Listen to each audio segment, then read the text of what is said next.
So how do you structure an investment deck?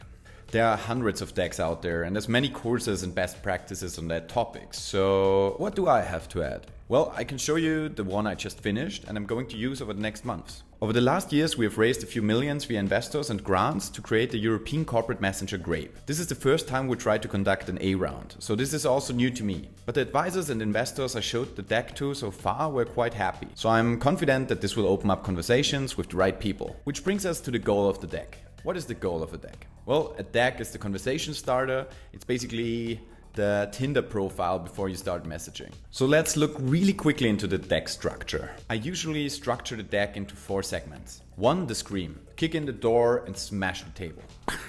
This is basically what you need to achieve with the first and second page of the deck. The brains, it explains the market and what's broken. The third segment is the heart. You explain why you are awesome, but you're honest also about your weaknesses. So in my current deck, when focusing on the heart, I first talked about the product and then described the team and the story from 2014 till now. And then I threw in a SWOT analysis for good measures. And 4, the proposition, where you explain how much you need to fix your weaknesses. And 4 is the I don't know why I'm so bad at this. And 4 is the proposition, where you explain how much you need to fix your weaknesses and conquer the world. Our situation at Grape is quite interesting. We conquered a few very interesting verticals in a very thought after space. The reason is that we are covering one niche very well, and that's the critical infrastructure branch in the EU. They are really concerned on how to stay compliant with GDPR and how to keep their data secure, while basically every large provider is investing heavily to make them close down their data centers and move everything into the cloud. Which is, if you think about it, pretty weird. We value data protection and privacy more than ever, but all our collaboration tools are imported from the US, where the current political situation is not very EU company friendly. This is the case, there's no doubt about it. So the question we ask is, can the European economy be in competition with US companies if they collaborate solely on software that is built by US companies? That's like playing poker but having your neighbor hold on to your cards while playing. We think that's a bad strategy. Data is your gold, goddammit, and you pay others to hold on to it. We need communication independence now.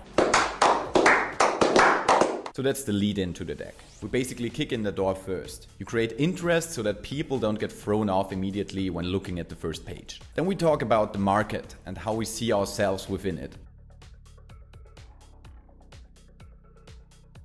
We also show off a few happy customers and references. So what if you don't have any references yet? Well, you put some press in. But what if you don't have press yet? Put some beta startup users in. But what if you don't have a beta yet? Well, you put some quotes about the problem you try to solve in. Like Elon Musk saying, "Why is there no ice cream sandwich drone delivery?" What if no one ever said something about this problem? Put your mom in. Then we break down the product and why it's the best one for this UC niche.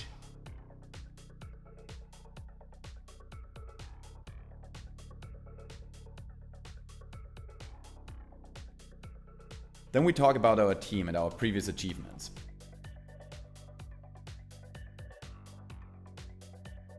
We also explain what we lack. With Grape, it's pretty clear. We've proven that we can deliver a high quality product and make customers happy. But in this crowded market, we need a strategic partner or a lot more money to conquer Europe fast enough before everyone has sold away their data to Trump.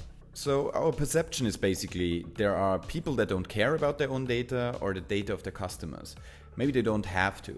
These people will go into the cloud or to US providers before going to hell and choose the most obvious players. Then there are critical infrastructure companies. They need a more secure solution that still feels awesome and is maybe more customizable than the one-size-fits-all platforms. Among them are some of the biggest players in the market, and they have a good chance to select Grape over the next years. Then we talk about the money we need and how much we will spend.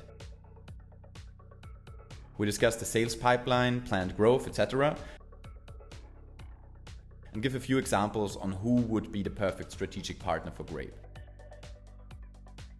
That's basically it. I hope this gave some of you an idea on how to approach this and maybe also a better understanding on how to tell a story around your company and why you want to raise money. This is just one of many ways to go about a financing round. This is very specific also to our current situation, where we are based and what we learned so far. I hope this helps some of you, and yeah, hit me up if you have any more questions or need some feedback.